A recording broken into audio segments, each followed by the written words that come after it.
Well, welcome all you wiretappers out there. We're back here with part two of a two-part series on the family secrets trial with my friend James Imlach, who attended this trial and has given us some really invaluable insights, I think, and learned a lot more about it.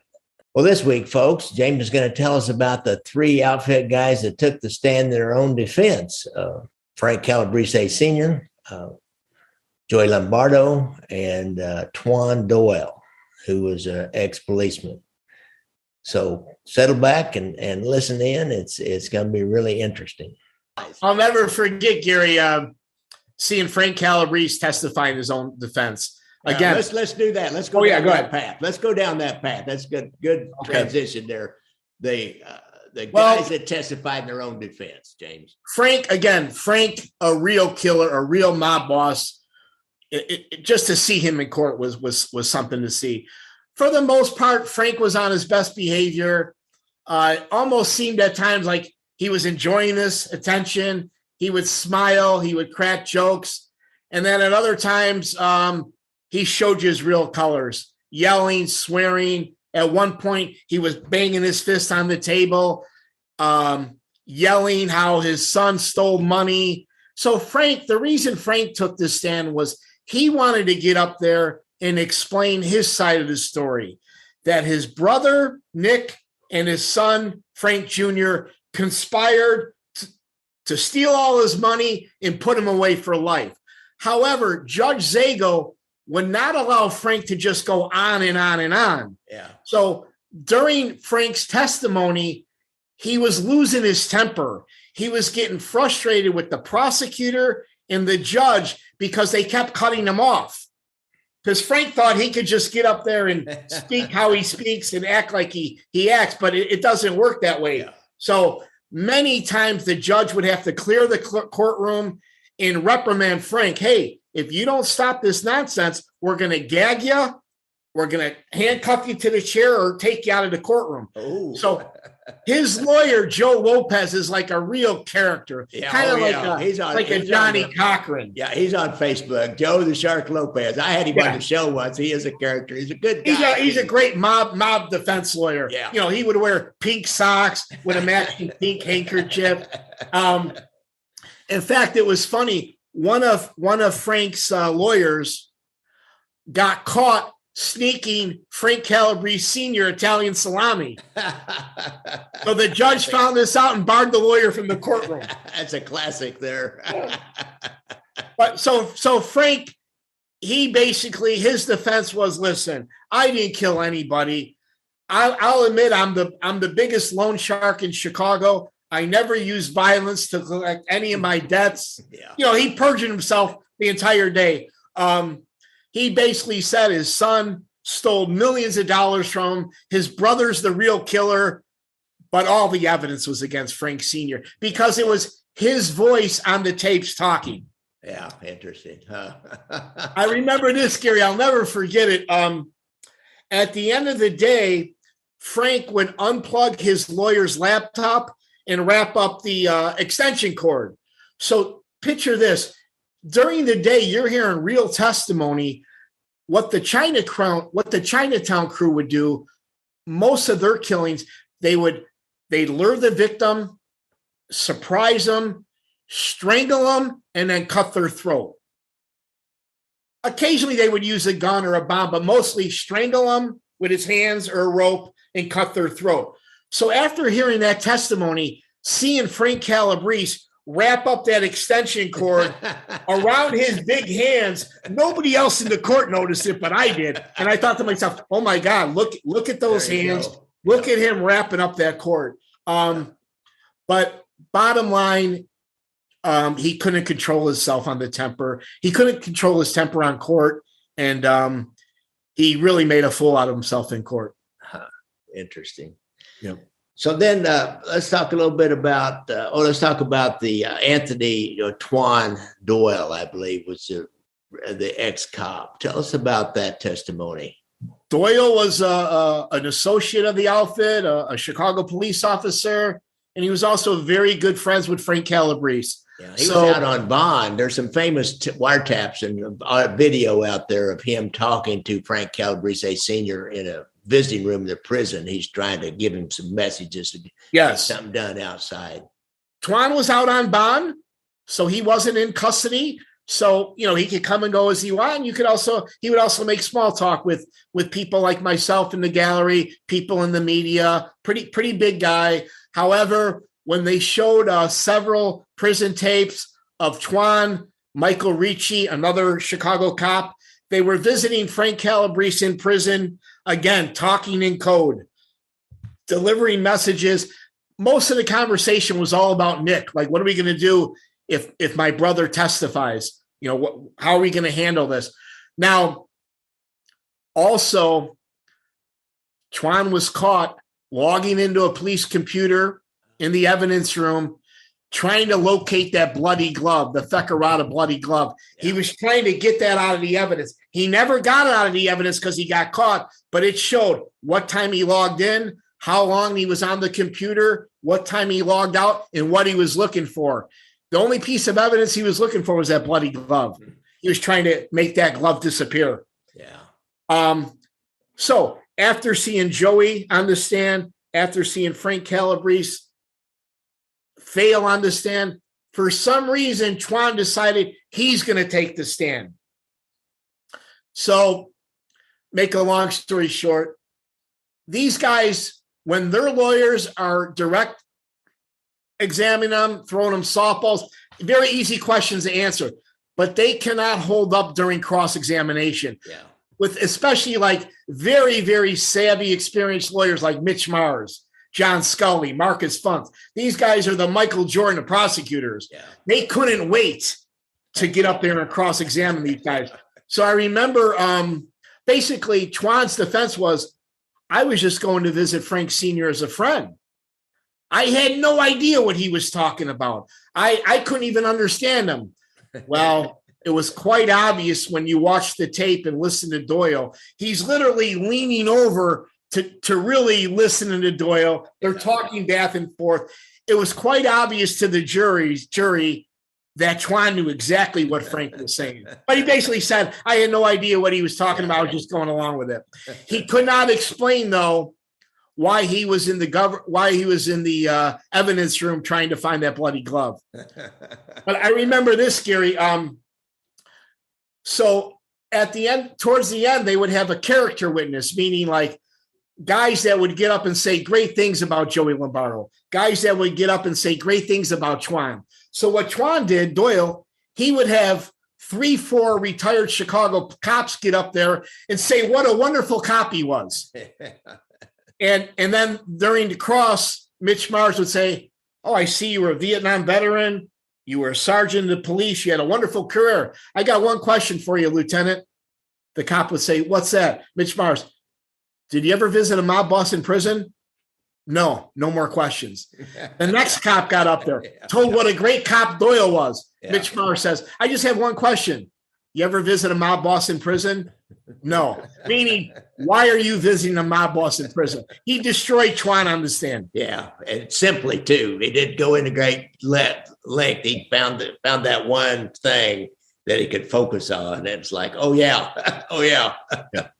Now, Tuan, in my opinion, he had the best lawyers. He had Ralph Metchik, and he had two upcoming lawyers, Daryl Goldberg and Damian Churros. Really, real sharp lawyers. They were begging to him. They were begging him, please don't take the stand. You got a good case. We might beat this case, but he didn't listen. He decided to get up there and think he could bullshit the government. Yeah, the jury. The jury. They don't like that. You're trying to run a game on them. They spot that. Those juries spot that kind of stuff in a second. Now the best witness. The highlight was when Joey Lombardo took the stand. Yeah, let's talk about that. And let's preface this with he was there for racketeering and the Danny Siefert murder. Is that what was he charged with? He was there not with racketeering. Allegedly, he was part of the hit team that killed Danny Siefert. Okay, and that was part of it. He and Frank Suisse, who was in really ill health and didn't show up. Didn't really show up. I can't even imagine if Frank Schweiss would have been in that courtroom, what it would have been like. I can't even imagine. But Frank Schweiss, there was a lot of evidence against Frank Schweiss, but he was too sick to stand trial. Okay, all right. But go ahead. And so they had done some kind of a Teamsters deal. Redwood Matt told us about this a little bit, that Siefert had gotten a Teamsters loan. Somehow he was connected to the Teamsters and they were laundering money, and the government was starting to come down on this business that he had, that he was really in business with Joey Lombardo, who would show up over at the business even and act like he worked there, and got to know Siefert's family even. Because if I remember right, Siefert's wife testified that was Joey Lombardo under that mask, that a guy grabbed her and held her away, while the other man, who we have to think was Frank the German, Schweiss, actually murdered the guy, Siefert, and she testified as to that. So did they have all that testimony against? They did. Okay, in my opinion, aside from maybe the Indian, they didn't have a whole lot on Joey, in my opinion, but they had enough to convict him. But the main evidence against Joey Lombardo, number one, the motive. The motive, as you mentioned earlier, was this Teamsters, the Central Teamsters Pension Fund. Back then, Gary, in the 70s, this was worth hundreds of millions of dollars. Yeah. It was literally the mob's piggy bank, right? So as we all know, they used that to build all the casinos and hotels in Vegas. So Danny Siefert was not only in business with Joey Lombardo, but he was in business with Tony Spilotro, Milwaukee Phil, and maybe one or two other guys I'm forgetting. Oh. So Danny Siefert, he knew who his friends were. Yeah. He got in some trouble. I don't remember what his trouble was. He decided to testify against this. So he was going to blow the lid on the Central Teamster Fund. So number one, the motive was huge. Now, prior to the murder, they were pleading with Danny, hey, please, you really don't want to go this way. Like, kind of like what they did to Hoffa. They were warning him, hey, you might want to step down. Bottom line, Danny Siefert wasn't backing down. He wasn't scared of these guys, but it cost him his life. Yeah. So the motive, the evidence against Joey, number one, the motive. The government referred to it as the golden goose from the mob. The second thing was with one of the getaway cars, the work cars, when they found that car after they ditched it, there was some paperwork in the glove compartment. It had Joey Lombardo's fingerprint on that. So that's kind of hard to deny that. Yeah, that is. Another issue, another thing, this was really damaging evidence to Joey was Mrs. Siefert. Many years later, now she's an older woman, she got up there and testified in great detail how the day her husband was killed, her little son was sick or playing hooky from school. She took him to the office. When she got to that office, shortly afterwards, two masked gunmen walked in. Allegedly, Frankie Schweiss and Joey Lombardo. Allegedly, Joey took her into the room, held her at gunpoint. And what the government mentioned was Frankie Schweiss cracked Siefert over the head. He tried to handcuff him. Somehow Danny Siefert broke free. He ran out. Now Danny Siefert, he's running for his life. His wife and his little son is in the other office. He walks outside, and I forget, it was either Tony Spilotro or Joey Hansen killed him right there in the shotgun. And so when they heard the shot, Joey left. They all get in the getaway car and they leave. And there just happened to be I think there was a policeman in that area, and he was on their tail. John Feccarata, the getaway guy, lost them. Somehow he lost them. So they had Mrs. Siefert testify that even though Joey had a mask on, she could tell by his eyes, his voice, and the way he moved that it was him. Keep in mind, she's friends with Joey Lombardo. Yeah. They named her kid Joey after Joey Lombardo. Now, Joey Lombardo's lawyer, Ralph Halprin, he really didn't impress her. Like, hey, how the hell do you know it was Joey? He had the ski mask on. But Ralph Halprin didn't really want to come too hard on her. Yeah. Because she was crying and, a woman. But in Joey's defense, he should have really grilled her like, hey, you can't say for sure it was Joey Lombardo. He had a mask on. Yeah. But again, she could tell by his eyes, his voice, and the way he moved. And then you add all that other circumstantial in, the fingerprint and the motive and add all that together. The bulk, the entire weight of the evidence then got. Exactly. A couple other things that tied Joey, I forgot to mention. One, your guy, Al the Rogers, he got up. He basically, good old boy from Texas, spent half his life in prison, robbery, counterfeiting. He met Marshall Cafone in prison. Mm-hmm. According to Mr. Rogers, they became very close. Marshall Cafone promised him, when you get out of prison, don't worry, I'm going to hook you up with a job. When Roger got out of prison, he was told to meet Joey Lombardo, and he started doing some work for the Grand Avenue crew. Mm-hmm. And the day after the Siefert hit, Alvin Rogers testified that Joey announced to his golfing buddies, that son of a bitch isn't going to testify anymore, is he? Meaning Danny Siefert. Mm-hmm. So if you believe Alvin Rogers, Joey kind of admitted it. Yeah. Another thing that tied Joey to the crime was, and this was hilarious, his alibi. On the stand, they said, Joey, where were you the day Danny Siefert got killed? Here's what Joey's alibi was. He said he was at a diner in Chicago. There was 2 Chicago policemen there having breakfast. When he went to pay his bill, he forgot he didn't have his wallet on him. So he goes back into the car, and he noticed somebody broke into his car and stole his wallet. Okay. So he goes back into the diner. He tells the 2 cops, hey, somebody broke into my car and stole my wallet. The cop said, hey, I want you to go to the so-and-so precinct and report it. So Joey went there and made a report. Well, when the government followed up, nobody ever made a report at that police station.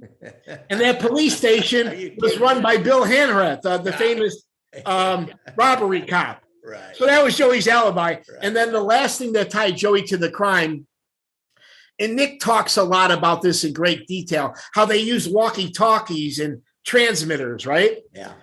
Joey went into an electronics store and bought a couple transmitters. Okay. Or I'm sorry, walkie-talkies. They found these walkie-talkies in one of the work cars. Uh-huh. So they had the guy from the electronics store testify, yeah, I remember Joey Lombardo when he came in here and bought the walkie-talkies. Joey Lombardo signed the name Dennis Savard, which is a famous Chicago Blackhawk player. So they were able to tie the walkie-talkies they found in the car. Joey Lombardo bought those. Yeah. So all that combined is what put him away. Yeah.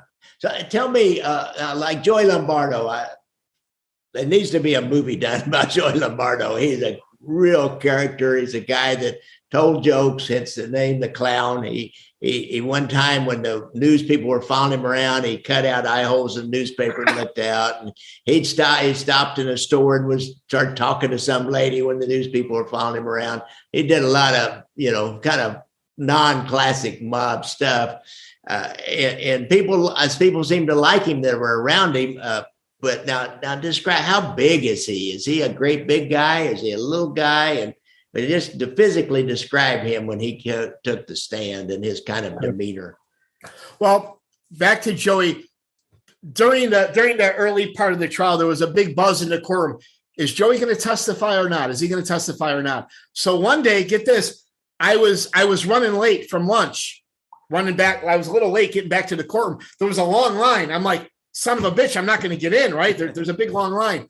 One of the federal marshals who recognized me from all the trials I'd been to said, come here. I walked past the front of the line. Oh, yeah. He whispered to me, second row in the back, there's a seat. So I found packed courtroom. I found a little seat. If it wasn't for that federal marshal, I would have never got in. So all of a sudden, all rise. Everybody gets up. Call your next witness.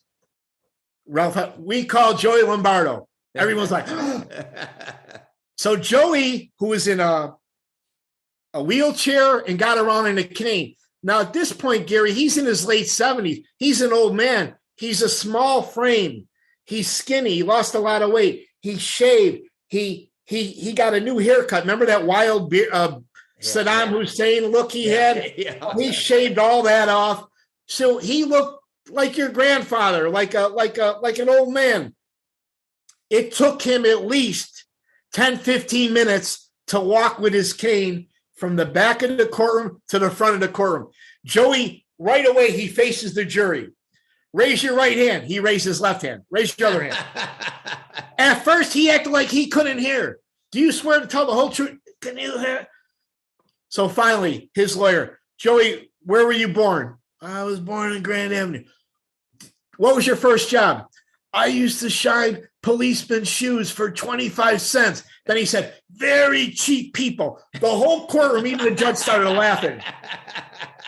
And then his lawyer says, now, Joey, he says, well, you told me to tell the truth. And he says, do you have any sports? Did you play any sports?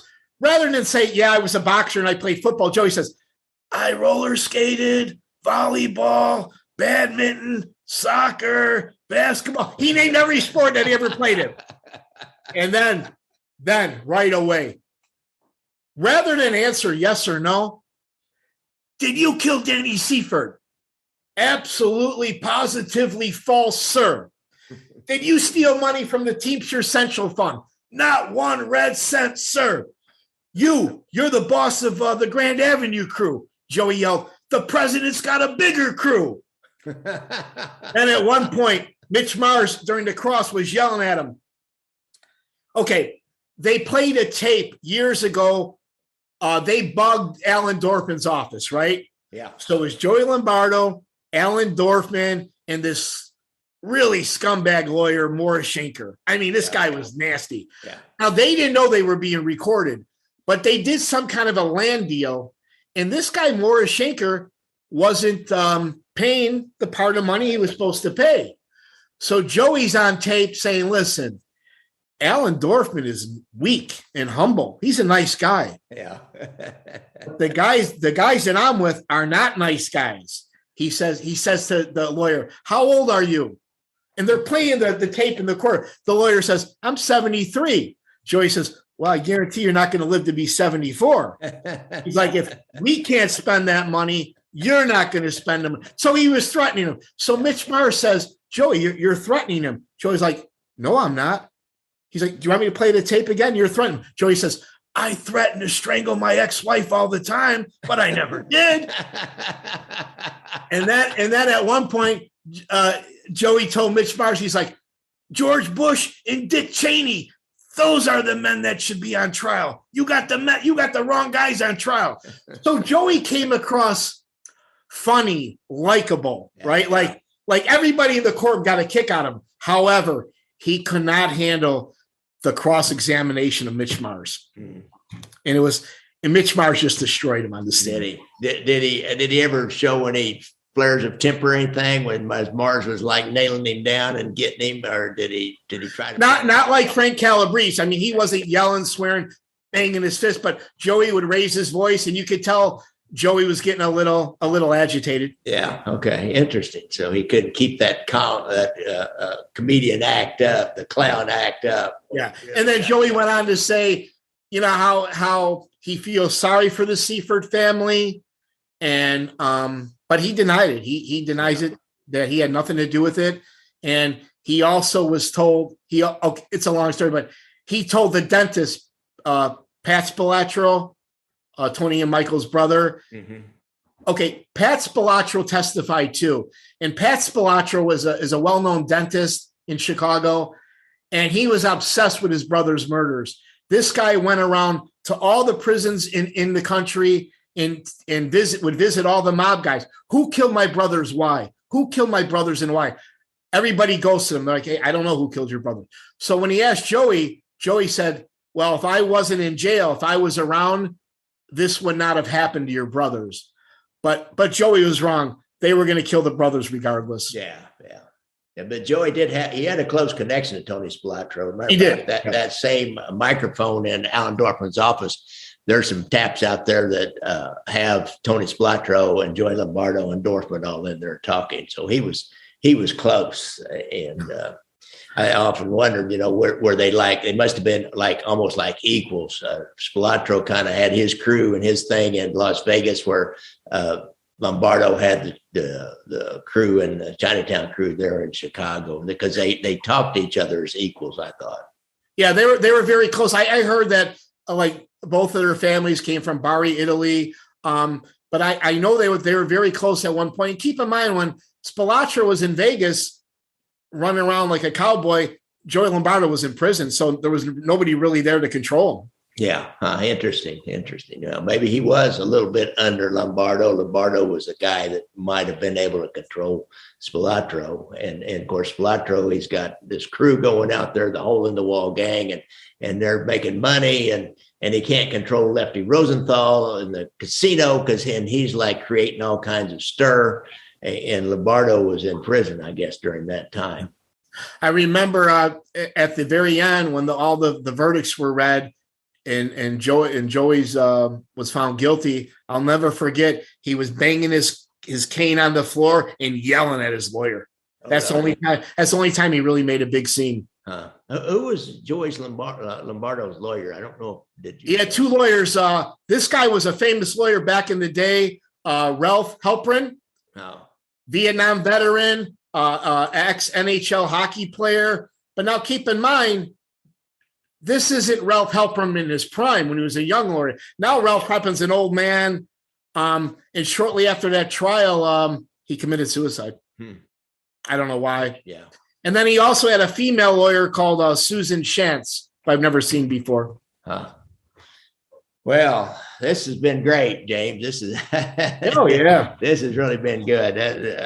Our guys will love this stuff. They should. I do myself. Those visual descriptions of face-to-face kind of things and what that's like, because you always hear about the family secrets trial and how important it was, but what does that really mean? And something besides the Frank Calabrese Jr.'s kind of his self-serving testimony about what his part in it, and Calabrese, who was around somewhere. I hear he's around. I don't know where. I don't see him. Now, another thing I forgot to mention, another part of what put Joey away was Nick Calabrese testified that his best friend, John Theckerata, who was part of the hit team that killed Danny Siefert, John Theckerata told Nick Calabrese that Joey was there. Oh, okay. Yeah, that'd be another little nail in his coffin. Hearsay and not real good evidence, but like you said, to tie everything in. Yeah, the government does a very good job corroborating everything.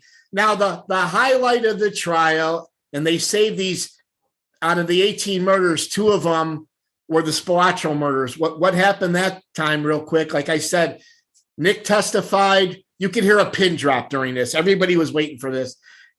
Nick testified. Jimmy Marcello picked them up, dropped them off at the Benson house. They got there a little early. When Nick, Theckerata, and LaPetria got there, he was greeted by Sam Carlisi. Sam Carlisi was making some wisecracks about his tan and all the money they were spending in Vegas prior when they went out there to hit the Spilatros. Theckerata beelined it right to the bathroom. And Nick noticed, boy, Theckerata's in that bathroom a long time. When Theckerata came out, Nick noticed he was white as a ghost. Theckerata thought they were going to kill him. So now, get this. All of a sudden, Nick hears they're here, meaning Jimmy Marcello drove Michael and Tony to the house. Yeah. So now this is where the evidence really gets important. Michael came down the stairs first. Nick greeted him with a smile and a handshake, because Michael and Nick Calabrese were friends. Hey, Mike, how are you? After the handshake, Nick testified he dove for his feet, his ankles. He held them real tight. And behind him, this guy, Louis Albany, Louis the Mooch, 350-pound guy, he died before the trial. He strangled Michael with a rope. So he testified Michael Spilatro died quickly and easily. Also, a small gun fell out of Michael's pants. John No-Nose DeFranzo, according to Nick, picked up the gun and emptied the bullets. Why Michael is being strangled? Tony Spilatro is watching his brother die. According to Nick, Tony asked if he could say a prayer. Prayer was denied. and the rest of the guys that were there that day beat and stomped Tony Spilotro to death. And when they showed the autopsy picture, you could not even recognize Tony Spilotro. Wow. From his head to his chest, all black and blue, you could not recognize him. But one thing that struck me, Gary, and I'll never forget this, when Nick testified, all the gentlemen that were there, it was all the major heavy hitters of the mob. And I thought to myself, why would all these guys participate? For example, Joe Ferriola, a boss. Sam Calabrese, a boss. John DeFranco, a boss. In my opinion, I don't know if I'm right, they wanted to personally be there to get their licks in, is my opinion. But I don't know. Yeah, interesting. You'd like to be able to read their minds in some manner, and you know they talked about it. And then afterwards, after this was done, Joe Ferriola, the boss of the time, he took John Feccarata and Nick Calabrese. They went for coffee, and Joe Ferriola told him, I forgot to mention, they all wore gloves, by the way. Yeah. Joe Ferriola told Nick Calabrese and Feccarata to cut off their gloves in little pieces. Well, that's a great way to finish this, James. That was I knew that you had that, and I got distracted by all the different great stories about this trial. But that's a great way to finish it. Everybody will really appreciate that. So, James Imlach, I really appreciate it. You don't have anything to promote. You don't have a book or a I don't know. I don't, but I got more trials to talk about. More trials to talk about. And we will certainly be back with more trials. James, I really appreciate you coming on the show. Thanks so much, Gary. Keep up the good work. All right. Thank you. Okay. So I probably will divide this into two. Have all the testimony on the stand. The second half, I've got to put this together. Okay, because Nick talks in great detail about a lot of the other murders that they did. Yeah, one particular one, they remember when Tony Arcardo's house got burglarized? Yeah. Well, they were going around killing all the burglars. Yeah. They talked about that. One particular, they lured this one burglar to a bar that was closed, and he was with a friend. This guy was innocent. So he testified, him and Jimmy Marcello strangled and beat this guy, and why this guy was getting killed. On the jukebox, the song by Frank Sinatra, Strangers in the Night, was playing. So they referred to that murder as Strangers in the Night. So imagine getting killed and you're listening to Frank Sinatra. Really? And they testified to that at trial. I imagine that jury was just like, I bet their eyes are bigger than dinner plates. Yeah. Something else. All right, James, I appreciate it, and I will be in touch. Thanks, Gary. All right. Bye. Bye-bye. Thanks a lot, folks. Now, and don't forget, if you're on YouTube, to hit that subscribe button and look at some of my other videos. And you might buy me a cup of coffee on the Buy Me a Cup of Coffee app, or hit me up on at Gangland Wire on Venmo, and go to my website. I really appreciate all the support you've given me. If you give me enough money, I'll put you on the monthly Zoom call list. And I try to have a private one-on-one with a different mob expert of some kind. Sometimes I just talk and rattle on and we talk about things, but I also like to have a mob expert. We had a guy not too long ago that was in witness protection. He told us exactly how all that works. He was a guy out of Kansas City. So thanks a lot, folks.